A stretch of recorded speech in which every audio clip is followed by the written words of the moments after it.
예수님의 첫 설교, 예수님의 첫 설교라는 제목으로 같이 말씀을 나눕니다. 2000년 전에 역사가였던 요세푸스라는 사람이 갈릴리 지역에 2000년 전에 204개의 마을이 있었다라고 기록해 놨습니다. 그러니까 오클랜드에 몇 개의 마을이 있을까? 뭐 이런 것처럼 갈릴리라는 도시에 204개의 마을이 있었다. 예수님은 공생의 사역을 시작하며 이 같은 갈릴리의 마을들을 돌아다니시고 그 중에서도 회당을 안식일마다 찾아다니시며 주로 가르치는 사역을 했다고 성경이 말하고 있지요. 본문 15절을 좀 보시면 친히 그 여러 회당에서 가르치심에 뭇사람에게서 칭송을 받으시더라. 이 뭇사람은 모든 사람이란 뜻입니다. 모든 사람들이 예수님에게 가르치는 사역에 감명을 받고 감동을 받아 예수님을 칭송했습니다. 오늘 본문은 예수님이 하셨던 그 설교들 중에 나사렛이라는 예수님의 자라나신 곳에 와서 했던 설교로서 성경에 나타난 예수님의 첫 번째 설교입니다. 이후로도 예수님은 계속 설교를 하시지만 오늘 본문이 성경 속에서의 첫 번째 설교. 여러분, 당시 2000년 전 예배의 모습은 어땠을까요? 오늘 성경의 본문과 그 당시 2000년 전의 자료라든지 이런 것들을 종합하여 앵커 바이블 커멘터리의 누가복음 저자인 조셉 피츠마이어는 이렇게 1세기 팔레스타인 안식일 회당 예배의 모습을 기록해 놨습니다. 화면을 보시면 처음에 시편 찬송으로 시작합니다. 두 번째는 쉐마 신명기 6장의 말씀을 암송하고요. 그 다음에 기도가 있고 성경 읽기가 있고 그 다음에 설교가 있고 회당장이 나와서 예배를 마치는 축도 민수기 6장의 말씀을 그렇게 하고 끝납니다. 우리의 예배와 좀 비슷한 부분이 있지요. 우리 찬송으로 시작하지요. 이들은 쉐마 암송이었지만 우리는 사도신경을 암송합니다. 좀 다른 부분이 있다면 설교 뒤에 우리는 기도회가 한 번 더 있고 교제와 광고가 있은 다음에 이제 축도가 있다는 거, 요게 조금 다르지 상당히 2000년 전에 예수님 시대 예배와 흡사하게 오늘날 예배가 되어지고 있음을 알 수 있죠. 질문입니다. 여러분, 예수님이 그럼 예배의 순서 속에 어느 부분에서 등장하고 있는 것일까요? 우리 16절 말씀을 한번 읽어볼까요? 시작. 예수께서 그 자라나신 곳 나사렛에 이르사 안식일에 늘 하시던 대로 회당에 들어가사 읽으려고 서심해. 아멘. 자, 예수님이 등장하는 타이밍은 성경 봉독 타임이죠. 그렇죠? 암송도 끝나고 기도도 끝나고 이제 성경을 읽을 때. 근데 특징이 있죠. 성경 봉독을 일어서서 하셨다. 그 다음에 설교는 어떻게 하셨을까요? 20절 21절을 보십시오. 제가 읽어볼게요. 책을 덮어 맡은 자에게 주시고. 그럼 2000년 전에는 성경책이, 구약 성경책이 귀했죠. 오늘날 같은 재질의 책이 아니었기 때문에 일반 사람들은 소유한다는 개념 자체를 가질 수가 없었고 회당에 그 성경 율법책을 보관하는 자가 따로 있어서 회당에 와야만 그 말씀을 일주일에 한 번씩 들을 수가 있었어요. 자, 그래서 그거를 덮어서, 사실은 이 덮었다라는 게 이런 책이 아니고요. 그 당시 스크롤입니다. 스크롤. 그래서 원문에 보면 펼치다, 스크롤을 펴다라고 되어 있고 다시 감는 겁니다. 자, 책을 덮어 맡은 자에게 주시고 뭐 하세요? 앉으시니. 2000년 전에는 착석 설교를 하셨습니다. 자, 의자를 좀 갖고 오셔서 앞에 앉아가지고 그렇게 하는 게 이제 예수님 시대의 설교라는 것이죠. 이에 예수께서 그들에게 말씀하시되 성경 봉독은 서서 하고 설교와 해석은 앉아서 하셨습니다. 자, 그런데 행동이 조금 우리랑 다르다가 중요한 게 아니라 예수님의 첫 번째 설교, 그리고 누가복음에서 예수님의 첫 번째 설교로 정하신 본문이 특별하다는 것이죠. 여러분, 그냥 아무 본문으로 예수님이 설교하지 않았어요. 17절을 보십시오. 선지자 이사야의 글을 들이거늘 책을 펴서 이렇게 기록된 데를 뭐 하셨대요? 찾으셨다. 예수님은 그날 하셔야 할 말씀과 메시지가 있었다는 거예요. 당신의 공생의 사역의 첫 번째 해야 될 메시지로 수많은 구약 본문이 있지만 이 본문을 택하여 꼭 전하고 싶은 메시지가 있었고 들어야 될 음성이 있었다는 것을 말하는 거죠. 자, 그럼 그 본문이 어떤 본문일까요? 18과 19절을 같이 읽어보겠습니다. 시작. 주의 성령이 내게 임하셨으니 이는 가난한 자에게 복음을 전하게 하시려고 내게 기름을 부으시고 보내사 보로된 자에게 자유를, 눈먼 자에게 다시 보게 함을 전파하며 눌린 자를 자유롭게 하고 주의 은혜의 해를 전파하게 하려 하심이라 하였더라. 아멘. 자, 여러분, 예수님이 첫 번째 본문으로 택한 성경이 어디입니까? 누가복음이라고 하면 안 되는 거예요. 왜냐하면 이제 누가복음은 그 당시에 없었으니까. 예수님이 택한 본문은 구약의 이사야입니다. 아유, 대단하십니다. 실력이 상당하셔요. 자, 이사야 61장을 그럼 보도록 하겠습니다. 시작. 주 여호와의 영이 내게 내리셨으니 이는 여호와께서 내게 기름을 부으사 가난한 자에게 아름다운 소식을 전하게 하려 하심이라. 나를 보내사 마음이 상한 자를 고치며 포로된 자에게 자유를, 갇힌 자에게 노임을 선포하며 여호와의 은혜의 해와 우리 하나님의 보복의 날을 선포하여. 아멘. 드는 궁금증은 이것입니다. 왜 이 본문이었을까라는 거예요. 왜 수많은 본문 중에 예수님은 이사야 61장을 택하셨을까? 도대체 이 본문을 택하여 뭐를 설교하고 싶으셨을까? 여러분, 그것은 희년에 대한 주제입니다. 이 본문을 택하시고 나서 희년을 설교하지 않는다, 있을 수 없어요. 그럼 생각해 보세요. 제가 창세기 3장을 선택하여 선악과 본문을 택했다는 얘기는 오늘 무슨 얘기를 하고 싶다는 거예요? 죄와 유혹, 사망, 죽음, 이런 얘기하고 싶다는 거지, 3장을 택하고 나서 제가 부부간의 사랑 얘기를 하겠습니까? 결혼 얘기와 그리스도인의 재물 관리를 얘기하겠습니까? 누가 봐도 이 본문을 택했다? 오늘 메시지는 희년 얘기를 하겠구나, 이게 드는 본문이라는 것이지요. 근데 여러분, 이 본문이 좀 특이합니다. 이사야 61장의 이 본문은 포로된 자에게 자유를 이라는 이 표현 때문에 희년이라고 말을 하는데요, 이 자유라는 단어가 히브리 단어 하프시라는 단어가 있어요. 화면을 좀 보여주시면, 이건 그냥 free, 그러니까 자유롭다, 자유로운, 이런 뜻이에요. 근데 이 단어를 쓰지 않으시고 이사야 61장에서 말하는 자유는 데로르라는 다른 단어를 씁니다. 이 단어는 39권이나 되는 엄청난 양의 단어가 나올 때 딱 7번밖에 안 나오는데, 그 자유를 말할 때 이 단어를 말하는 것은 노예들을 해방시키는 자유, 즉 희년의 자유의 문맥에서만 7번 등장하는 한정적 단어입니다. 그러니까 지금 이사야 61장은 단순히 아우 자유로워 시원해 이게 아니라 노예가 해방되어 돌아오는 자유를 말하는 것이고, 그것이 일어나는 연도가 희년. 자, 다음 거 보여주실까요? 희년이 복희해연자입니다. 복의 해, 복된 새해, 이런 것처럼 복의 해를 말하는 게 희년입니다. 자, 그 밑에 그것을 번역한 이제 영어로 보면 The favorable year of the Lord라고 하잖아요.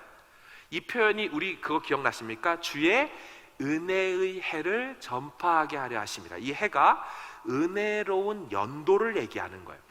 근데 이걸 줄이면요, 주의 은혜를 줄이면 그냥 주의 해라고 해서 The year of the Lord가 돼서 이걸 라틴어로 바꾼 게 아놈 도미니, 그거 앞자를 딴 게 AD가 되는 겁니다. AD.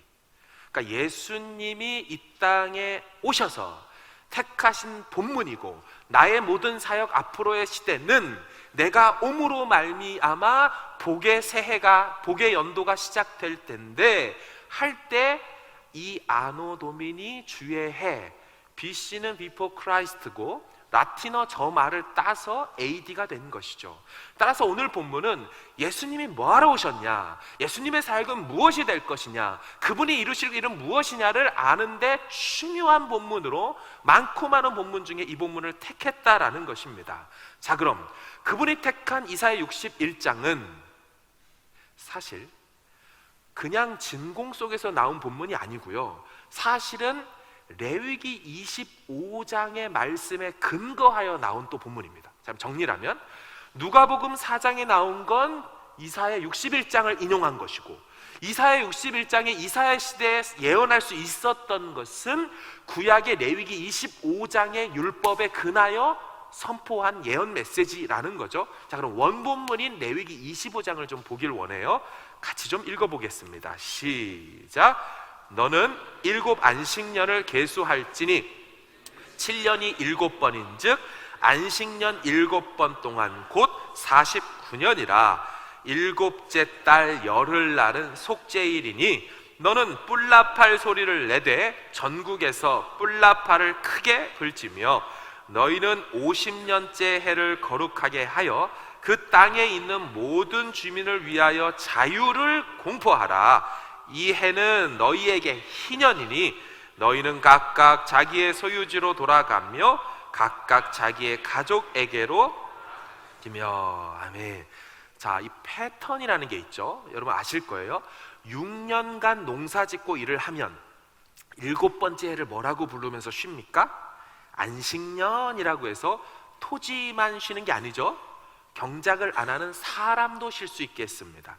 근데 이렇게 7년 단위의 한 사이클을 한 번, 두 번, 세 번에서 7번째 가서 77에 49년째가 되면 역시나 안식년이면서 쉬지만 50번째 되는 해를 희년, 복의 해라고 명명한다는 것입니다. 자, 그럼 이 복의 해인 50년마다 돌아오는 희년에 무슨 일을 해야 될까요? 그것이 레위기 25장 8절부터 55절까지 48구절에 걸쳐 해야 될 3가지 의무를 설명해 놓습니다. 자, 그 첫 번째가요, 따라서 할까요? 노예 해방. 노예 해방. 자, 레위기 25장 말씀을 보겠습니다. 제가 읽겠습니다. 너와 함께 있는 네 형제가 가난하게 되어 너에게 몸이 팔리거든 너는 그를 종으로 부리지 말고 품꾼이나 동거인과 같이 함께 있게 하여 희년까지 50년째 되는 해가 될 때까지 너를 섬기게 해라. 그때는 그와 그의 자녀가 함께 내게서 떠나. 자, 50년째 되는 희년이 되면 보내줘야 된다는 것. 그의 가족과 조상의 기업으로 돌아가게 해야 된다는 거야. 여러분, 살다 보니까 가난한 사람이 생겨요. 식량은 떨어지고 물건을 내다 팔고 집도 팔고 땅도 팔아도 살 수 없는 각한 가난이 되니까 그가 최후의 자신을 팝니다. 그래서 어느 집에 노예와 종으로 들어가요. 하지만 주인은 이 사람을 대할 때 같은 유대인 히브리인이기 때문에 종처럼 부리지 말고 형제처럼 잘해줘라 얘기하면서 영원히 기속될 게 아니라 희년이 맞이하게 될 때는 돌려보내야 한다라는 거예요. 여러분, 이 노예된 사람의 입장에서는 얼마나 기쁜 날일까요? 여러분, 집을 구입하실 때 뉴질랜드 보니까 모기지를 항상 이렇게 껴서 하잖아요. 모기지를 다 갚는 날이 슬픈 날이에요, 기쁜 날이에요? 당연히 기쁘고 감사한 날이지요.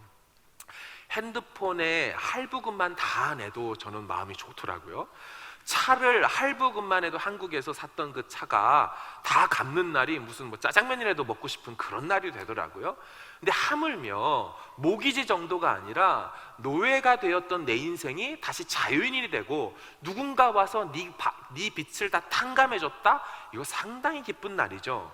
희년에 해야 될 첫 번째 일이 바로 이 노예 해방일이라는 거예요. 자, 두 번째, 문제가 있습니다.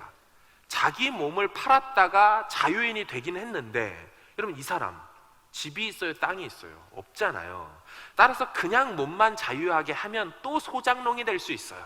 그래서 두 번째 희년 때 해야 될 것은 사람만이 아니라 토지도 해방시켜 돌려주어야만 합니다. 두 번째 할 일, 토지 회복인데요. 레위기 25장 23절을 한번 같이 읽습니다. 시작.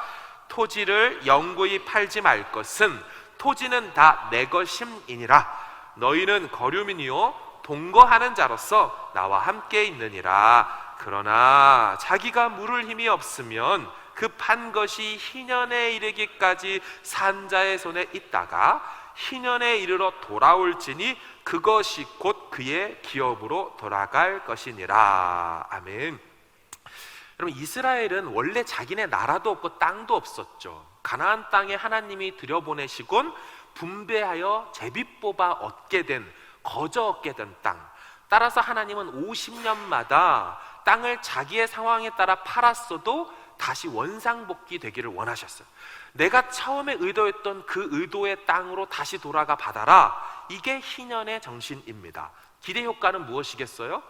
가난의 대물림이 끝납니다.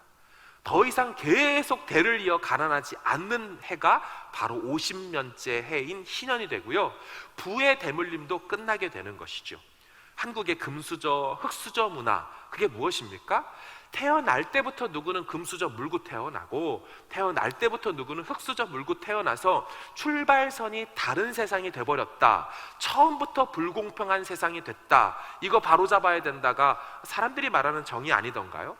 예전에 제가 이런 희년 얘기를 우리 20주년 집회 때 드리면서 예를 하나 들었죠. 우사인 볼트와 제가 100m 달리기에서 이길 수 있는 방법, 뭐라고 말씀드렸습니까? 출발선을 다르게 하면 제가 이길 수 있다 그랬죠. 그분이 100m를 8초에 뛴다고 해도 제가 90m부터 출발선을 앞서서 뛰기 시작한다면, 제가 아무리 100m를 20초에 뛴다고 해도 10m 그거 2, 3초면 뛴단 말이에요. 이 사람이 어떻게 5초 안으로 뛰겠습니까? 그러니까 우사인 볼트라는 대단한 사람도 출발선을 다르게 하면 이겨버리는 세상, 그 세상을 하나님이 종식시키고 누구나 똑같이 새로이 출발할 수 있는 새롭게 되는 날, 새롭게 되는 해, 연도, 그게 바로 희년 제도로서 말하는 거죠. 첫 번째 노예 해방, 두 번째 토지 해방, 자, 세 번째입니다. 여러분, 희년이 될 때 땅을 쉬게 한다고 했는데요, 화면을 좀 보여주십시오. 패턴이 이렇게 돌아갑니다. 6년 일하고 1년 땅이 쉬어요. 그렇죠? 그래서 7년이 되면서 한 괄호가 돼서 첫 번째 사이클, 이게 반복되어서 노란색 글씨 보이시죠? 마지막 49년째 쉬고, 사람도 쉬고 땅도 쉬고, 50년째도 희년이니까 사람도 쉬고 땅도 쉬어요. 자, 그럼 어떤 일이 일어날까요? 51년째가 되면 바로 소출이 나오나요? 아니죠. 51년째 비로소 농사를 시작하니 51년도의 마지막이나 되어야 곡식을 얻어요. 따라서 소출은 몇 년간 없는 거예요? 3년간 없어요. 그럼 누가 도대체 희년을 지킬 수 있을까요?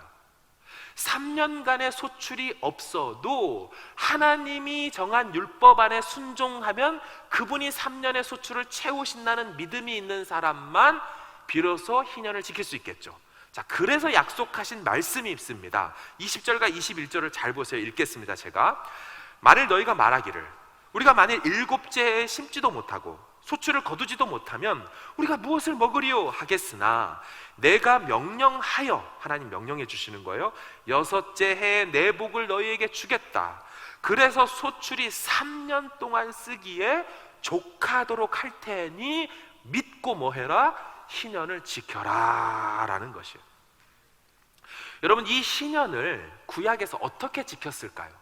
희년이라는 말을 참 드물게 찾아보기도 어렵고요, 실제로 누구도 어떤 시대도 어떤 왕과 사람도 지켜본 적이 없는 게 희년입니다. 생각해 보십시오. 주인 입장에서는 정말 엄청나게 큰 손해나는 날입니다. 기껏 돈을 가지고 이렇게 줘가지고 땅 사왔는데 그 땅 다시 돌려줘야 됩니다. 무상으로. 노예를 걷어왔는데 이 사람들 다 돌려보내줘야 돼요. 여러분, 이게 가능한 일일까요? 사람의 탐욕과 욕심과 돌아가게 되면 그 일 내가 해야 되는데 이게 도통 쉬운 일이 아닙니다. 토지 3년을 어떻게 믿음으로 쉬고 아무 일도 안 하고 안식년처럼 삼습니까? 힘든 일이죠. 하지만 역사 속에 한 번 지키려고 했던 적이 있다라고 성경이 말해서 알 수 있어요. 자, 예레미야 34장을 보십시오. 제가 읽어드리겠습니다. 시드기야 왕이 예루살렘에 있는 모든 백성과 한 가지로 하나님 앞에서 계약을 맺고 자유를 선포한 후에, 이 자유가 히브리어 데로르입니다. 희년을 선포한 후에 여호와께로부터 말씀이 예레미야에게 임하니라. 그 계약은, 약속은 사람마다 어떻게 해야 돼요? 각기 히브리 남녀 노비를 놓아 자유롭게 해야 돼요. 노예 해방시켜줘야 돼. 희년이니까. 그의 동족 유다인을 종으로 삼지 못하게 한 것이라. 이 약속에 가담한 고관들 모든 백성이 각기 노비를 갖고 있다가 이제 자유롭게 하고 다시는 종을 삼지 말라 함을 듣고 순종 복종하여 놓았는데 후에 그들의 뜻이 변하여 자유를 주었던 노비를 끌어다가 복종시켜 다시 노비로 삼았더라. 여러분, 이거요 맨정신으로 못하는 거예요. 어떻게 다 돌려보냈다가도 갑자기 본전 생각이 나고 정신을 차려보니까 이럴 수 없다, 다 다시 와 해서 다시 노예 삼아버렸어요. 여러분, 구약은 단 한 번도 희년을 지킨 적이 없습니다.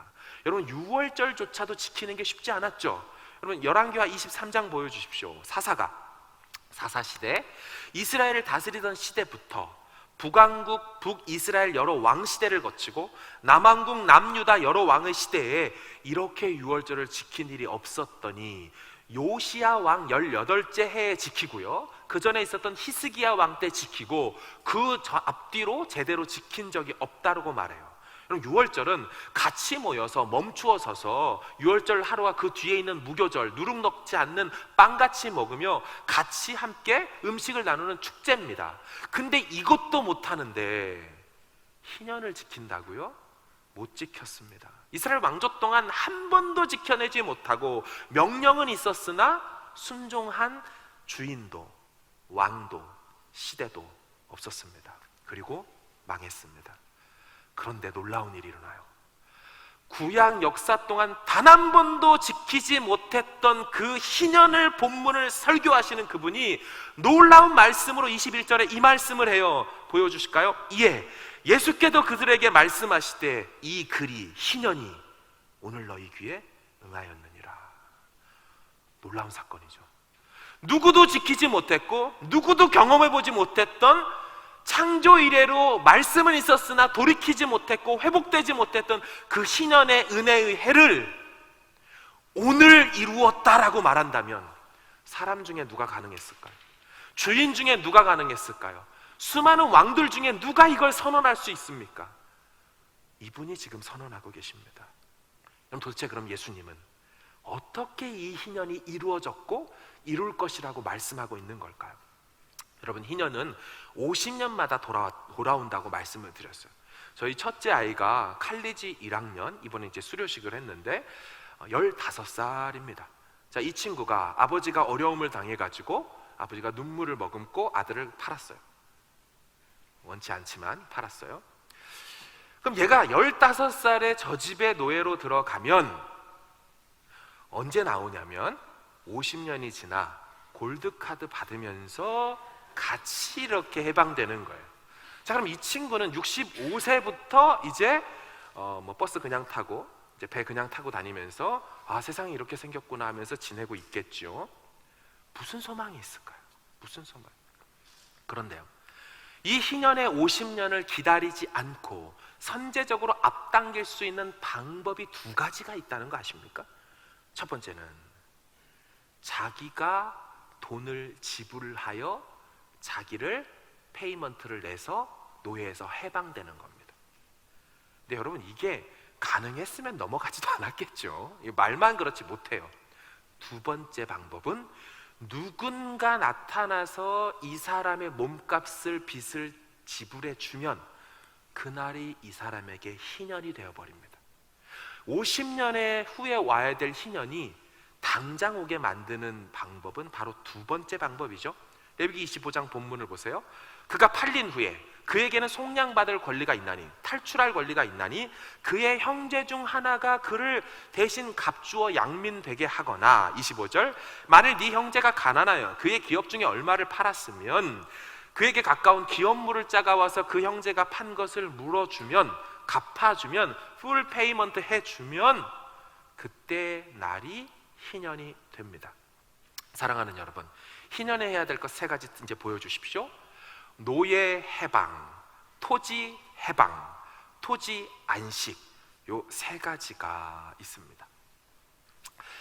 여러분, 노예 해방을 생각해 보세요. 누가 죄의 종에서 노예된 우리를 해방시켰습니까? 예수 그리스도이시죠. 누가 잃어버렸던 하늘나라, 그 에덴에서 쫓겨난 인생들로 하여금 다시 그 낙원을 되찾아 주겠다고, 거처를 마련했다고, 너희들이 돌아올 곳은 그곳이라고 그 땅 찾아주겠다고 토지 해방을 약속하신 분이 누구십니까? 예수 그리스도이십니다. 세 번째, 누가 하나님의 주권을 믿어서 그 믿음 안에서 참된 안식을 누릴 수 있게 됩니까? 누구 때문에? 예수 그리스도 그분 안에서만 참된 안식을 누릴 수 있죠. 따라서 이 희년에 이루어질 세 가지를 진정한 의미로 이루시고 성취하실 수 있는 분은 누구시다? 예수 그리스도이심을 믿으시기를 바랍니다. 여러분, 오신 예수 그리스도 그 십자가의 은혜 말고는 진정으로 죄와 사망에서 우리를 해방시키신 분이 없지요. 그 천국을 다시 우리에게 돌려주실 분 아무도 없습니다. 그래서 예수님 뭐라고 하십니까? 십자가상에서 다 이루었다. 여러분, 이게 헬라어로 아람어로 테텔레스타이거든요. 값을 지불해냈다라는 뜻이에요. 죄값을 지불해냈다. 예수님이 피값으로 우리를 해방시켜 자유케 하셨다. 여러분, 누구도 역사 속에 지키지 못했던 그 신현을 예수님이 십자가로 이루셨다라는 것이 그분의 사역의 첫 번째 메시지였어요. 어떤 인간도 자기 손해 날까봐 보냈다가 다시 잡아오는 것이 사람 마음이에요. 어떤 왕도 나라가 완전히 붕괴될까봐, 고관들과 방백들이 난리칠까봐 했다가도 다시 돌이키는 게 세상 왕이에요. 하지만 우리 인생의 주인이시고 우리 삶의 영원한 이 세상의 왕의 왕 되신 그분이 비로소 진정한 의미의 희년을 이루신 줄로 믿습니다. 여러분, 고린도전서 6장을 보십시오. 19절 끝에 너희는 너희 자신의 것이 아니라 값으로 산 것이 되었으니, 예수님의 그 생명값으로 샀어요. 계시록 9장을 보십시오. 9절 끝에 사람들을 피로 사서 하나님께 드리시고 그들로 우리 하나님 앞에서 나라와 제사장을 삼아 우리를 다시 왕의 자리로, 그분의 자녀의 자리로 돌이키는 왕노릇하리로다로 끝나죠. 사랑하는 여러분, 우리는 50년마다 돌아오는 희년을 기다릴 필요가 없습니다. 예수님께서 삭개오 집에 가셔서 하신 말씀이 누가복음 24장까지의 전체 중에 가장 하이라이트고 누가복음의 핵심인데 19장 9절에 뭐라고 말합니까?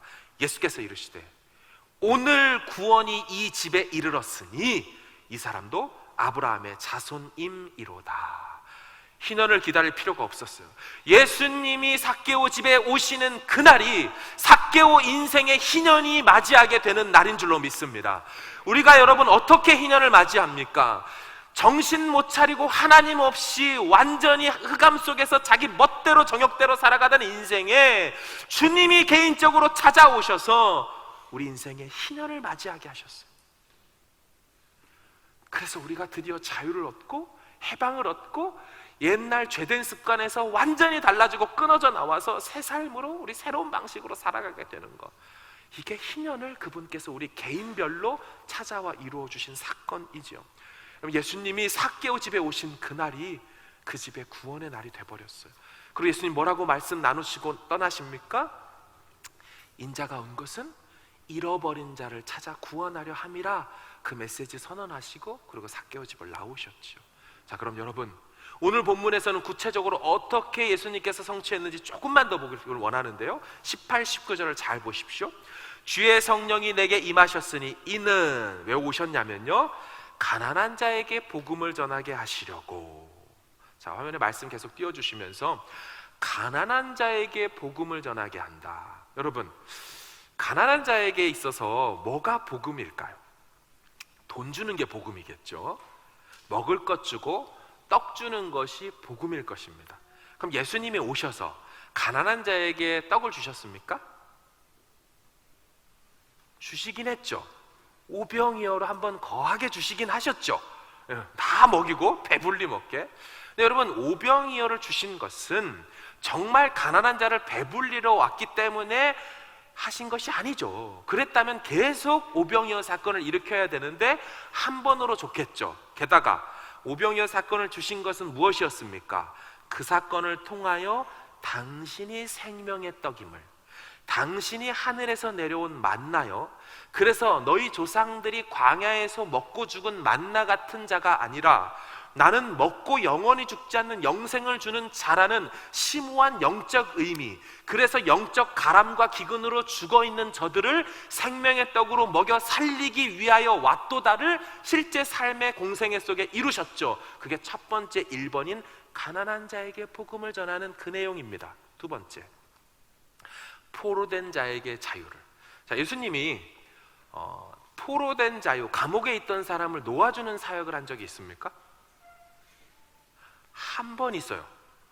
바라바라고 혹시 아세요? 바라바? 예수님이 이렇게 잡히고 한 명 풀러줘라 그래갖고 이제 바라바라는 강도 하나나 나왔을까? 예수님의 주사역은 탈옥시키고 석방시키는 사역이 아니었습니다. 그럼 도대체 무슨 자유를 얘기하는 것일까요? 이 포로된 자를 자유롭게 하다라는 헬라어 단어가 아페시스라는 단어인데, 이 단어가 신약에 17번 씁니다. 17번. 근데 17번이 중에 요 오늘 본문에 나오는 2번 자유라고 번역된 거 말고 다 죄사함이라고 쓰였어요. 포로된 자에서 자유라고 말하지만 실제 어떤 자유냐면 죄로부터 포로된 자가 죄로부터 자유함을 얻게 하는 거, 바로 그것을 얘기하는 사역을 하시겠다, 그 내용의 성취를 하신 것이고요. 세 번째, 눈먼 자를 다시 보게 하겠다. 예수님이 눈뜨게 하신 적이 있습니까? 여러 번 있죠. 여러 번 있어요. 그런데 예수님이 눈을 뜨게 한 사건은 정말 육안만 띄우시려고 그 사건을 한 걸까요? 아닙니다. 자, 사도행전 26장 본문을 같이 한번 읽어보겠습니다. 시작. 그 눈을 뜨게 하여 어둠에서 빛으로 사탄의 권세에서 하나님께로 돌아오게 하고. 이게 육안을 의미하지 않는다는 걸 아실 겁니다.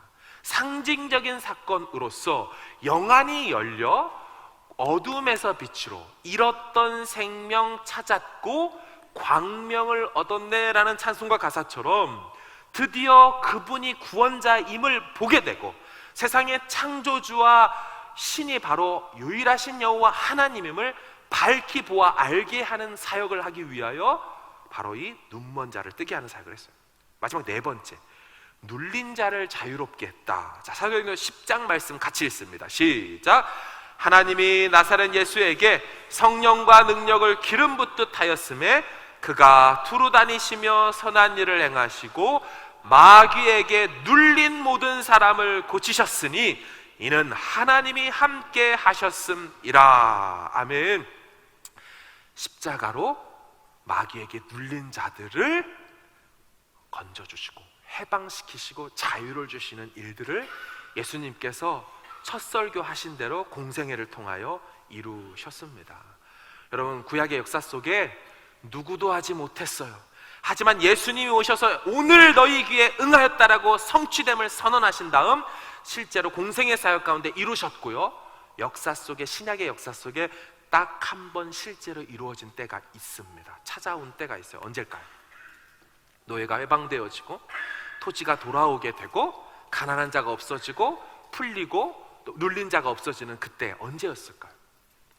사도행전 2장에 가보면 성령이 오순절에 강림하셔서 3,000명과 5,000명의 주께로 돌아오는 그 사건 때의 그 초대교회의 모습을 묘사한 함축적 구절이 사도행전 4장에 나오는데 잘 보십시오. 제가 읽겠습니다. 자, 이 희년의 관점으로 보세요. 믿는 무리가 한 마음과 한 뜻이 되어 모든 물건을 서로 통용하고 자기 재물을 조금이라도 자기 것이라 하는 이가 하나도 없고 그 중에 가난한 사람이 없으니 이는 밭과 집에 있는 자는 팔아 토지를 돌려줍니다. 가난한 자들에게 나눠주고 그 판값의 값을 가져다가 사도들의 발 앞에 두매 그들이 각 사람의 필요를 따라 나누어 주는 일들이 교회 안에서 최초로 십자가로 말미암아 이루어지게 됩니다. 희년을 경험할 수 있는 곳이 교회인 줄로 믿습니다. 초대교회 때 희년을 경험했어요. 종과 자유자가 형제가 되어 신분이 사라지고 노예된 자가 형제가 되어 같이 음식을 먹게 되는 일들, 희년에 일어나야 할 일들이 교회에서 이루어지고 있죠.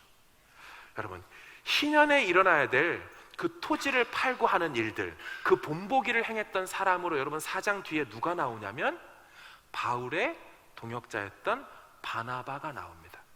바나바라는 그 선교를 같이 했던 이 바나바가 자신의 재산을 팔아드리고 희년을 거절하고 거부하고 속였던 한 커플이 나오는데 그들이 아나니아와 삽비라죠. 물건을, 재산을 팔아 희년에 동참하고 희년과 은혜의 해와 복음의 시대를 맞이했다고 하는데, 그걸 거절하고 감히 성령과 하나님을 속이자 하나님께서 심판하여 죽게 돼버린 일들, 두 명의 인물을 꼽아서 대비시키는 게 사도행전 4장 이후의 본문인 것입니다. 사랑하는 여러분, 교회에서 믿음의 공동체 안에 그리스도 안에 십자가의 은혜로 말미암아 희년을 매주마다 경험하시길 주의 이름으로 축원합니다. 여러분, 우리는 희년의 공동체입니다. 여러분, 세상 나라가 희년을 이룰 수 있습니까? 세상 역사를 보면 이 희년의 이데올로기가 너무 좋아서 이걸 이루어 보겠다고 뜻을 정했던 사람들이 나타났는데, 그들이 공산주의자와 사회주의자였습니다. 그래서 모든 토지 분배를, 사유재산들을 다 파괴해버리고 국가가 토지를 관리하여 임의대로 분배하며 했죠. 먹을 것도 다 그렇게 했죠. 하지만 어떻게 됐어요? 인간이 사악하고 탐욕스러운지라 그들만의 유토피아가 됐고, 나머지는 모두 지옥이 돼버리는, 인간으로서 국가적으로 이룰 수 없다는 것이 증명된 이후의 시대를 우리는 살고 있죠.